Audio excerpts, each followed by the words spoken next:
Dia, quarto ano, vamos começar a nossa aula de hoje. Hoje a nossa aula é Ciências Sociais. Ainda na apostila grupo 5, vocês vão pegar a apostila e vão colocar a apostila na página 216.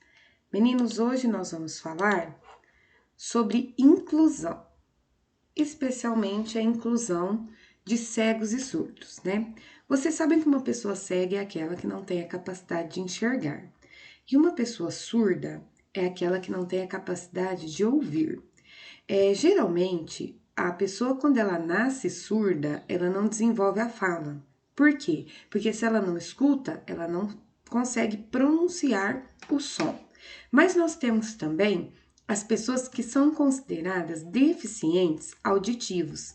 Essas pessoas, elas nasceram escutando, ouvindo, e por algum motivo, por algum acidente, ao longo da vida, elas perderam a capacidade de ouvir. Geralmente, essas pessoas, elas são surdas, mas elas conseguem falar, então elas não são mudas. Agora, uma pessoa que nasce surda, geralmente ela também é muda, porque ao longo da vida ela não escuta, então ela não consegue falar.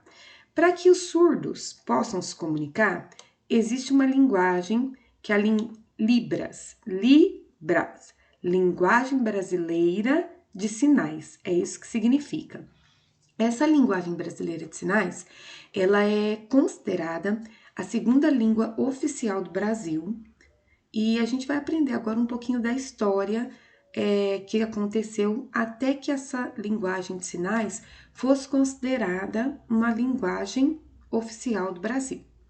Meninos, eu expliquei para vocês a diferença entre as pessoas surdas e os deficientes auditivos.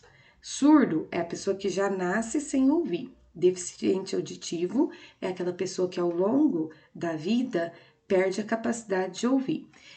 Desde o princípio, né, desde a era medieval, existiam pessoas surdas que não tinham a capacidade de ouvir. Ao longo da história, essas pessoas elas eram proibidas de conviver em sociedade porque eles acreditavam que era contagioso, que podia passar de uma pessoa para outra. Então, elas sempre foram excluídas do convívio social por conta de não poderem ter a capacidade de escutar. Com o passar dos anos, 1750, as pessoas surdas eram consideradas doentes, olha só. Então, até 1750, os surdos eram considerados doentes e eles não poderiam participar do convívio social. Até que em 1755, o francês Charles Mitchell, ele fundou uma escola para surdos. Foi a primeira forma de inclusão social dos surdos que existiu. E ele conseguiu, nessa escola, alfabetizar alguns surdos através de imagens, né? Até então, lembrando que os surdos não podiam conviver em sociedade. Aqui no Brasil, quem foi responsável por criar escolas que atendessem, que incluíssem os surdos na sociedade brasileira, foi o nosso imperador Dom Pedro II, que criou o Imperial Instituto de Surdos Mudos. Mas esse imperial, ele só atendia meninos. E olha só, os meninos, eles eram surdos. E as aulas desse instituto eram faladas. Por quê? Porque naquela época eles acreditavam que se você pegasse o surdo e colocasse numa sala de aula com alguém falando, ele ia aprender a ouvir. Então eles pensavam que naquela época os surdos eles não ouviam porque eles não queriam ouvir ou porque eles não aprenderam a ouvir. Então pegava-se a criança surda, colocava dentro da escola, dentro do instituto, e o professor ficava ali dando aula e falando e falando e falando. Foi uma tentativa de inclusão, mas que infelizmente acabou numa exclusão, né? Porque é lógico que a criança não deu conta, né? E aqui no Brasil, na década de 1950, foi proibido que você conversasse com um surdo através dos sinais. Você, quando fosse conversar com um surdo, você tinha que falar. Por quê? Porque falando, você ia obrigar o surdo a ouvir. Se você fizesse sinais, ele ia ficar preguiçoso e não ia se esforçar para ouvir. Olha que absurdo a história dessas pessoas, né? E aí, somente no ano de 1993. Então, vamos pensar, 1993, 2003, 2013, 2020. Somente há 27 anos que o Brasil aprovou uma lei para regulamentar a linguagem brasileira de sinais. Porque até então, antes disso, os surdos não tinham o direito de conversar através de Libras, né, da linguagem brasileira de sinais. No ano de 2002, aqui no Brasil, Libras foi decretada como a segunda língua oficial do Brasil. E agora nós vamos falar da escrita em braille, né? Que é escrita para as pessoas cegas. Essa escrita, esse método, foi criado por Louis Braille, que ficou cega aos 5 anos de idade devido a um acidente na oficina do seu pai. A escrita em braille, ela combina códigos para cada letra do alfabeto, né? Cada letra do alfabeto tem um código. E aí, através desses códigos, você alfabetiza a criança que é cega com os códigos, né? Ela vai passando a mão no papel furadinho e você vai falando para ela, ó, essa é a letra A, essa é a letra B, B com A, tá? Ba. E aí, só que ao invés de escrever a letra B, ao invés de escrever a letra A criança passa o dedinho nos furinhos do papel para saber que é o B, para saber que é o A. Assim sendo, a criança consegue fazer a leitura de qualquer livro, desde que ela seja alfabetizada em braille. O grande problema do braille é que para você escrever um livro em braille, você gasta muito papel, muita folha. Então, foi criado o sistema escrito em braille grau 2. Tem o grau 1 e o grau 2. Qual que é a diferença entre um e o outro? A diferença são as abreviações. Por exemplo, no sistema escrito em braille grau 2, ABX significa abaixo, AG significa alguém, somente a letra N significa não. Na verdade, essas são as abreviações que a gente faz na internet, quando a gente vai digitar uma mensagem no WhatsApp. Para nós, que já somos alfabetizados na língua portuguesa, é muito fácil abreviar, né? Mas para uma pessoa que está sendo alfabetizada em braille, às vezes fica complicado ela conseguir entender, né, por sinais, passando a mão no papel, é o que está abreviado ali. Mas o sistema escrito em braille grau 2, ele tem sido muito utilizado, por quê? Porque economiza papel, né? Porque fica menor, você abrevia, fica menor, certinho? Então, meninos, o que eu tenho para falar para vocês hoje sobre a inclusão social de surdos e cegos é que ainda nós estamos no começo. Muita coisa tem que ser feita ainda. Vamos pensar, por exemplo, na nossa sala de aula.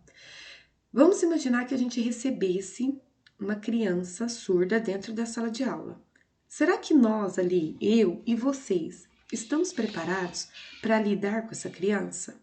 Como eu faria as minhas aulas? Como eu daria as minhas aulas para essa criança? E vocês? Como que vocês iriam conversar e brincar com essas crianças? Né? Existe um projeto de lei que quer regulamentar a disciplina de Libras como uma disciplina obrigatória, assim como português e matemática. Mas esse projeto ainda está em fase de discussão e aprovação. Enquanto ele não sair, nós estamos despreparados, né, para essa inclusão social. Lembrando que eu estou falando sobre Libras, sobre os surdos, mas nós temos também as crianças cegas, né?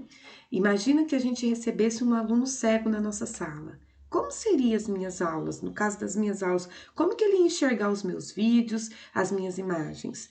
Então, ainda nós temos muito o que fazer para que a inclusão social seja de fato uma realidade, né, e não um sonho. Vamos ler agora os exercícios. Exercício número 1. O que é o Velibras? Resultado de uma parceria entre o Ministério do Planejamento, Desenvolvimento e Gestão, por meio da Secretaria de Tecnologia de Informação e da Universidade Federal da Paraíba, a Suite Velibras consiste em um conjunto, olha aqui, ó, desculpa. A suíte Velibras consiste em um conjunto de ferramentas computacionais de código aberto responsável por traduzir os conteúdos digitais, texto, áudio e vídeo, para a língua brasileira de sinais, Libras, tornando os computadores, dispositivos móveis e plataformas de web acessíveis para pessoas surdas. Então, é um aplicativo que quando uma pessoa surda, ela acessa um vídeo no YouTube, por exemplo, esse aplicativo faz a conversão do som em linguagem brasileira de sinais para que esse surdo possa entender o que está sendo dito ali. Como funciona? O Velibras é uma suíte de ferramentas utilizadas na tradução automática do português para a língua brasileira de sinais. É possível utilizar essas ferramentas tanto no computador desktop quanto em smartphones e tablets. Então, olha, é uma ferramenta muito interessante e que poderia ser utilizada dentro de uma sala de aula por algum professor que tivesse um aluno surdo. Então, vamos lá. Por que essas ferramentas, como o Velibras, são importantes? Eu acabei de explicar para vocês o que é o Velibras e o que ele faz. Por que ele é importante? Você que vai elaborar a resposta, tá? Item B. De que forma os surdos podem ter acesso ao Velibras? Como que o surdo pode ter acesso ao Velibras? Através de computadores, telefones, celulares, smartphones e tablets. Na sua opinião, o Velibras é importante? Sim ou não? E por quê? Exercício de número 2. Qual é o nome do sistema que permite aos deficientes visuais a leitura de livros? Você tem aqui 5 alternativas e você vai marcar a alternativa que fala sobre o sistema criado para que os cegos possam ler livros, tá bom? O exercício de número 3, nós não vamos fazer, combinado? E agora eu vou falar para vocês um pouquinho sobre a linguagem brasileira de sinais, que é uma oficina de Libras. Meninos, cada letra tem um sinal na linguagem brasileira de sinais, mas também existe a datilologia. A datilologia é um conjunto de símbolos que expressam as palavras. E a gente vai conhecer esses símbolos e essas letras agora. Aqui nós temos um alfabeto em libras, né? E eu vou reproduzir esse alfabeto para vocês. E nesse momento eu quero que vocês tentem fazer junto comigo, tá bom? Então vamos lá. Letra A, B, C, D. Quando você vai fazer o D, você tem que fazer assim, virar para a pessoa, né? E, F, G, H, I, J, K, L, M, N, O, P, Q, R, S, T, U é junto, o V separado, o W é 3, X, Y e Z. Então, eu acabei de fazer com vocês o alfabeto em libras. Quando você vai conversar com um surdo, imagina que eu quero dizer para ele, eu gosto de brincar. Então, eu vou ter que falar assim, ó, eu gosto. Você tem que soletrar a frase toda. Isso leva tempo e pode causar confusão, né? A pessoa pode se perder no tanto de gestos que você faz. Então, por conta disso, surgiu a datilologia, que é a existência de símbolos para ações. Então, por exemplo, brincar. Quando você vai chamar um surdo para brincar, você não vai soletrar B-R-N-I-C-A-R, né? Você vai fazer assim, ó. Isso aqui significa brincar. Então, você tem um amiguinho surdo. Quando você faz assim, ele sabe que você está chamando ele para brincar. Em seguida, Vamos ver aqui, ó, casa. A palavra casa. Você não vai soletrar casa. Você vai fazer assim, casa. Isso aqui é casa. Isso aqui é estudar. Então, quando você fala para o surdo, casa de estudar, é escola, né? É uma casa de estudar. Só assim, casa. Só assim, estudar. Fez assim, casa de estudar, escola. Aqui, ó, sala de aula. Sala de estudar, que é a sala de aula. Sala de estudar. Então, a linguagem brasileira de sinais, ela é muito complexa. E para que a gente, para que eu, para que vocês, para que qualquer pessoa aprenda, né, essa linguagem, seria importantíssimo que realmente ela estivesse presente nas disciplinas escolares e desde o primeiro ano ou desde a educação infantil. Assim como vocês aprendem inglês desde o maternal, Libras também deveria ser incluído, certinho, meninos? E aqui nós temos também os números, né, em libras. Então, olha, 0, 1, 2, 3, 4, 5, 6, 7, 8, 9, né? Libras, a voz do silêncio. Aqui, esse texto está falando sobre a inclusão social dos surdos. É um projeto que existe, mas que ainda não funciona 100%, né?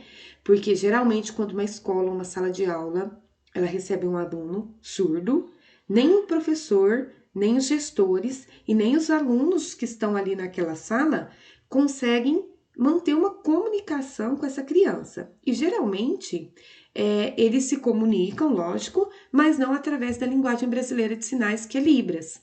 E aí aqui tem uma história de uma escola que recebeu um aluno, né, que era surdo, que não escutava, e aí os alunos dessa sala resolveram fazer uma passeata na rua para chamar a atenção das autoridades sobre a importância de que a linguagem brasileira de sinais seja incluída no conteúdo programático das escolas, ok? Vamos aos exercícios. Exercício de número 1, nós não vamos fazer. Aqui o exercício de número 2, meninos, vocês vão fazer, uma frase, né? Essa frase, ela não está completa. Você vai descobrir que frase que está escrita aqui, trocando os sinais pelas letras correspondentes. E para isso, você vai olhar aqui, certinho? E aí depois, quando você descobrir a frase, você vai completar ela de acordo com a sua opinião, certo? Eu preciso falar para vocês uma coisa. Existem 2 erros nesse exercício. O primeiro erro tá aqui, ó. Esse sinal tá errado. E o segundo erro está aqui. Esse sinal também está errado, né? E eu vou colocar aqui para vocês o sinal correto, ok? O sinal correto para essa figura que está faltando aqui é o sinal da letra N de navio. Peraí, deixa eu apagar e pegar a caneta. Então, olha só, esse sinal aqui está errado e esse sinal aqui também está errado. Aqui é a letra N de navio, desculpa, não é a letra N, é a letra R. Aqui é o sinal correspondente à letra R, né? E aqui é o sinal da letra N de navio, combinado, meninos? Só esses 2 sinais que estão errados, todos os outros estão corretos, e vocês vão conseguir montar a frase e completar a frase para a tia Letícia. Agora aqui, qual é o nome do país representado no alfabeto Manual de Libras? Aqui nós temos o nome de um país, né? E você vai descobrir qual é o nome desse país e marcar a alternativa correta. Aqui Qual é a língua de sinais oficial usada no Brasil? Leia as alternativas e marque a alternativa correta. E aqui nós temos vários gatinhos, né? Tão fofinhos. E aqui nós temos os números representados na linguagem brasileira de sinais. Você vai contar os gatinhos e ligar nos números, ok, meninos? Então, é o seguinte, pensa, se você tiver dúvida, você pode olhar aqui, nessa página, tá bom? Para poder responder essa questão. Continuando, nós chegamos ao fim da nossa aula. Assim que você terminar as atividades, você vai mandar foto dessas páginas aqui, ó, para a tia Letícia poder fazer a correção, tá bom, meninos? Um beijo para vocês e até a próxima aula.